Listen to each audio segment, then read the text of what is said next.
Bom, então, essa é a conversão antropológica. Precisamos nos converter humanamente, antropologicamente, poderíamos dizer. É o primeiro nível. O segundo nível é o nível de caráter ético. É a conversão ética, o nível ético. E essa conversão está intimamente relacionada, essa conversão ética, né, com o nível anterior, que é o antropológico, claro. Né? É como o efeito e como causa, né? Causa e efeito. Nossas relações humanas tendem a estar presididas por um código, que não é outra coisa que aquilo que chamamos justiça. Esse é o nosso código. Nossas relações humanas estão presididas por esse código. Esse código se chama justiça. E para nós se inspira, evidentemente, na lei de Deus. É uma ética que nasce no nível familiar e cívico, ou como querem chamar, e acaba no nível comunitário, claro. Nem sempre temos sido modelos, nem na justiça, nem dos direitos humanos, nem tal isso, nem sempre. Né? E nem sempre a igreja, nem a vida religiosa, nem a vida dos leigos engajados ou dos cristãos ativos, ninguém está fora dessa necessidade de conversão. Todos precisamos. Né? Quantas vezes poderíamos pensar, né? Quantas vezes poderíamos pensar as relações interpessoais, né? Dentro e fora da comunidade, dentro e fora da família, que não chegam a alcançar os níveis éticos necessários. Né? Eu conheço famílias. E nessas famílias, às vezes, os níveis éticos nas relações interpessoais não alcançam os níveis mínimos. Né? Não preciso dar exemplos. Não falemos dos ambientes comunitários da igreja. Né? Não preciso dar exemplos também. Não alcançamos os níveis mínimos. Os níveis aceitáveis. Né? Vocês lembram? Ao povo de Deus foi dado um código, o código da aliança, poderíamos dizer. Né? Foi dado uma aliança, o código da aliança, que era a condição para ser povo de Deus. Evidentemente, para nós, essa moral nasce da fé no Deus da aliança. Né? E é um comportamento que é graça. Finalmente é graça, não se trata de cumprir a lei, né? De uma maneira, mas tudo aquilo vem por graça. Né? Tem um terceiro nível dessa conversão, o nível da fé cristã, o nível da fé cristã, o terceiro nível. Nossa vida deve centrar-se em Cristo. Lembrem-se de João Batista, né? Aquele João Batista que exigia uma conversão para corrigir a conduta incorreta e pregava um batismo de penitência para evitar a ira de Deus. Aquilo que aparece em Marcos, no início, né? Capítulo 1, Marcos 1:4. Cristo nos resgata desse pecado. Jesus é realista, né? Sabe que somos pecadores e nos oferece a libertação do pecado. É um nível que se supera naquilo que na vida espiritual é conhecido tradicionalmente como a via purgativa, o caminho purgativo, a via purgativa, né? O primeiro nível da conversão, a via purgativa. Né? É um termo clássico que passar por essa conversão começa aí. Né? Mas esse nível da via purgativa, esse terceiro nível da fé cristã, claro, não devemos supor que é fácil de de superar, dá trabalho. Bom, e finalmente tem o quarto nível, que seria o nível da, poderíamos chamar assim, da sabedoria de Deus. Esse nível é consequência do anterior, claro. Se não tem uma fé cristã, uma vida na fé cristã, não podemos atingir o que chamamos de sabedoria de Deus, né? É consequência do anterior. É a conversão, isso se traduz como sendo a conversão do Cristo pobre e humilhado, ou a conversão ao Cristo pobre e humilhado. Conversão à sabedoria de Deus, deixando a sabedoria deste mundo totalmente de lado, né? É o chamado do jovem rico, lembram do Evangelho de Mateus, né? Capítulo 19, 21. Né? O jovem rico que era limpo de coração, né?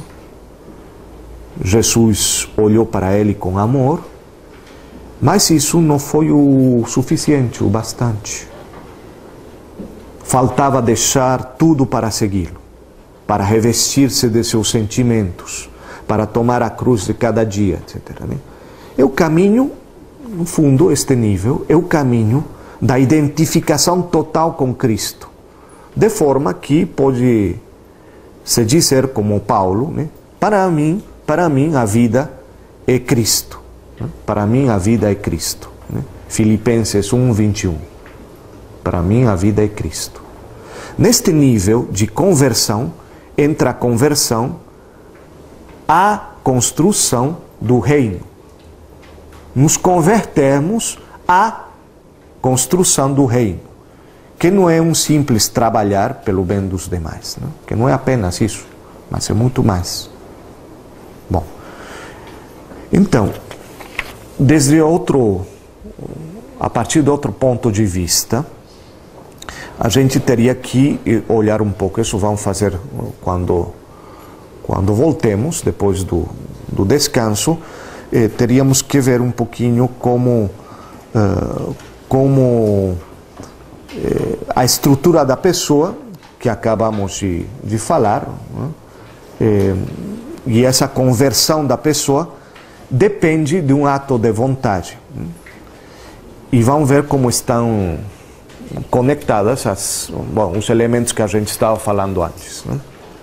Então, olhando a conversão a partir de outro ponto de vista da estrutura da pessoa, que a gente colocou a partir da ideia que Santo Inácio tem da pessoa, né?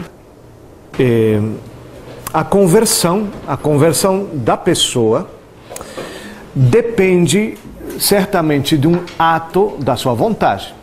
Claro, estamos falando de conversão, então para se converter, a conversão de uma pessoa depende, evidentemente, de um ato da sua vontade. Se não passa pela vontade, não tem conversão. Simplesmente. Não existe conversão que não passe pela vontade.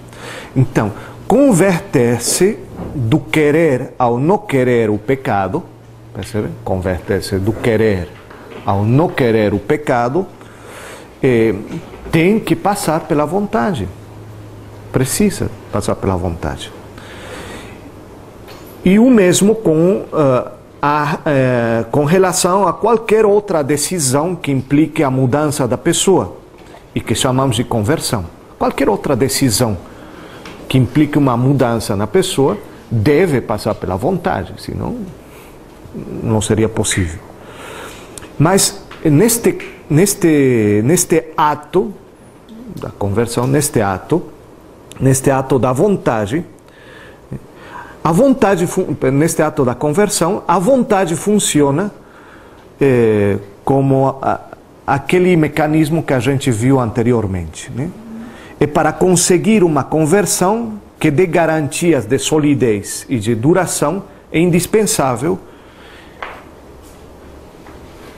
que se convertam não só a vontade, mas também as ideias, a afetividade e a sensibilidade que a movem. Dizer, para que essa mudança, essa conversão seja duradoura, dure no tempo, seja estável, que dê uma certa garantia de solidez, é preciso não só que passe pela vontade,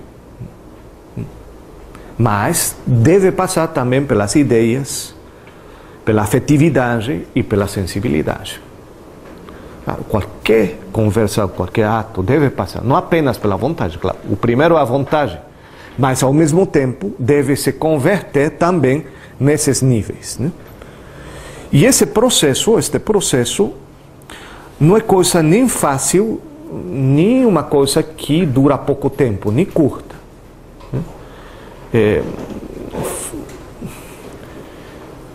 Falando isso em outras palavras, dizendo isso em outras palavras, trata-se de conseguir a vitória da razão, o triunfo da razão sobre a afetividade e a sensualidade, mediante a reeducação das próprias potências, né? As próprias virtudes, uma reeducação.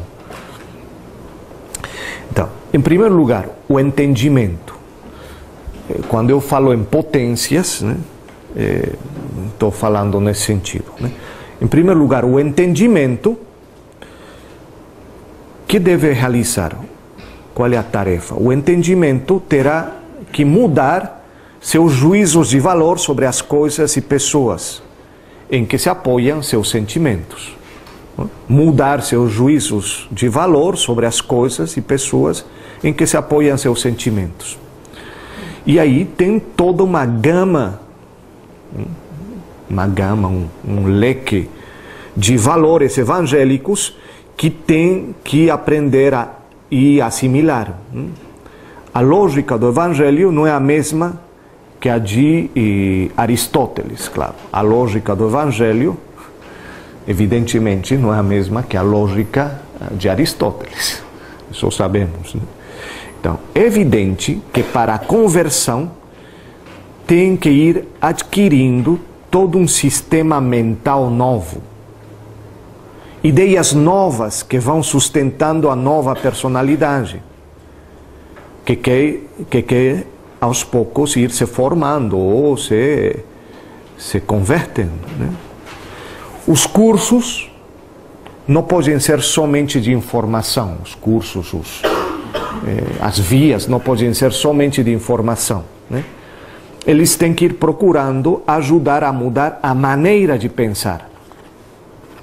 Vejam que a conversão tem a ver com isso, mudar a maneira de pensar. Bom, esse é o entendimento, né? Estamos falando do entendimento, então tem tudo isso. Logo, eu passo a falar sobre a sensibilidade, né? O entendimento a nível das ideias, estava falando, né? Agora, a sensibilidade. A sensibilidade precisa também ser disciplinada, poderíamos dizer. Ser educada, de maneira que não impeça o fim que se pretende, que não impeça o fim que a gente está procurando. Nos sentidos corporais, né, tem uma certa facilidade para ir suprimindo um gosto por outro, né? Nos sentidos corporais, existe uma certa facilidade para ir suprimindo um gosto por outro. Não sei, a gente tem experiências, né, que a gente vai mudando os gostos, né? E a gente às vezes não pode comer tal coisa porque tem um problema de saúde, então a gente aprende a mudar os gostos, né? Mas isso é relativamente fácil quando se trata desse tipo de gostos, né? Mas isso, quando acontece no nível espiritual, mudar, substituir um gosto por outro, né, é mais complicado, né? É mais complicado. O batizado, aquele que é batizado cristão, que vai desenvolvendo sentidos espirituais, né? Que são como uma visão, não? São a visão, ou como o ouvido, como o tato espiritual, o que permite captar o espiritual sem muito discurso da inteligência, né? A gente aprende a ter aqueles sentimentos espirituais, né? Que não precisam necessariamente a inteligência na primeira instância, né? Então, para a conversão, a sensibilidade humana tem que ir desejando transformar-se com Cristo. Vocês escutaram, sem dúvida alguma vez na vida, a expressão sensus Christi, em latim, né? Sensus Christi, que, traduzindo, poderíamos dizer, os sentimentos de Cristo Jesus, né? Aquilo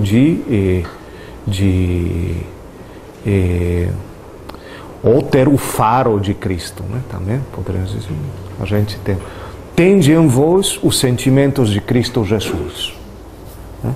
O sensus Christi, o sentido também do que significa Cristo em nós, né?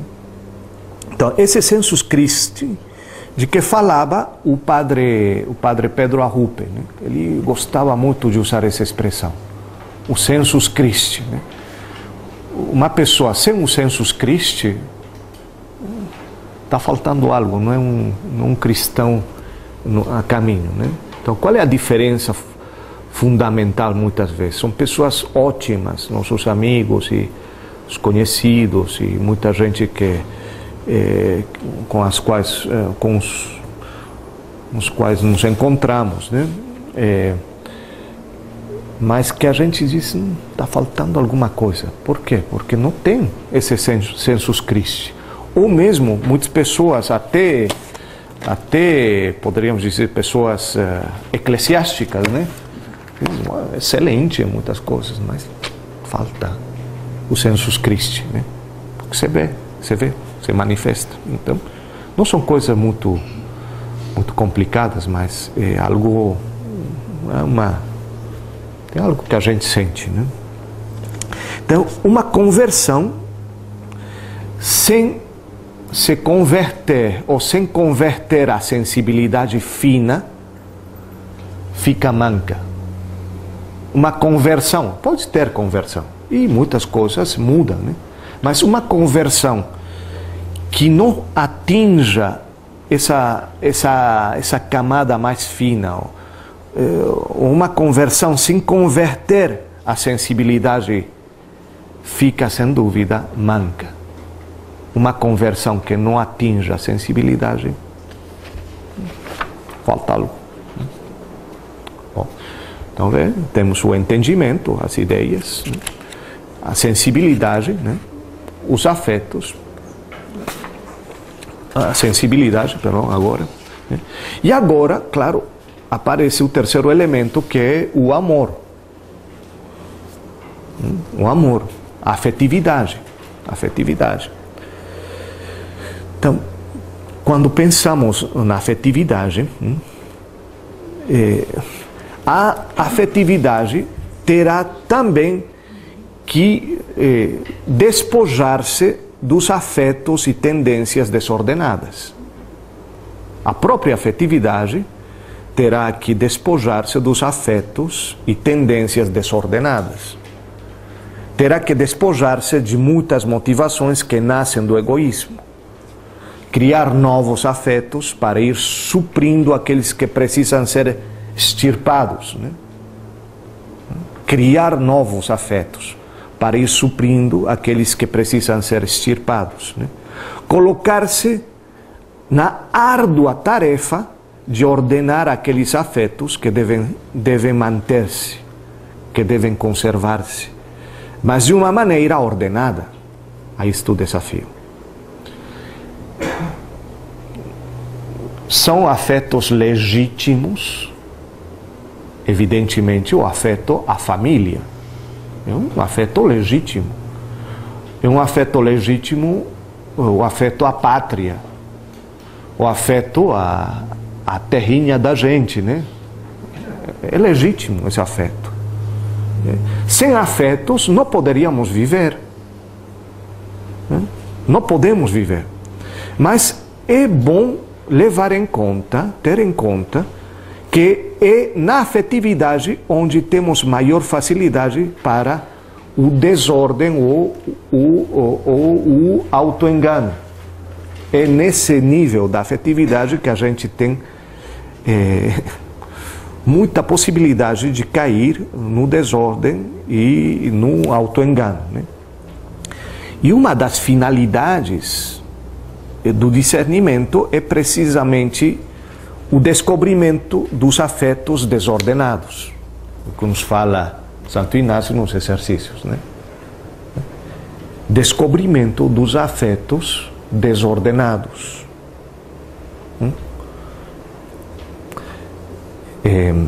Tem uma cita do filósofo Baruch Spinoza, né?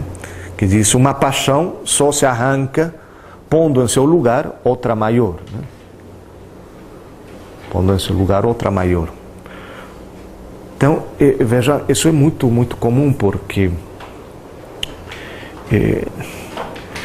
esses afetos legítimos dos quais falávamos, a família, o afeto à pátria, o afeto à terra, da gente,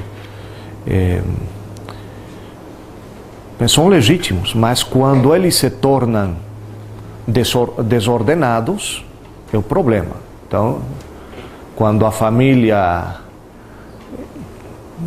que o afeto é legítimo, que tem que estar, não poderíamos viver sem ele, né? Seria algo que não entraria dentro do humano. Quando esse afeto se torna exagerado, acontece algo, né? Problemas. Quando o amor à terra ou à pátria se torna exagerado, né?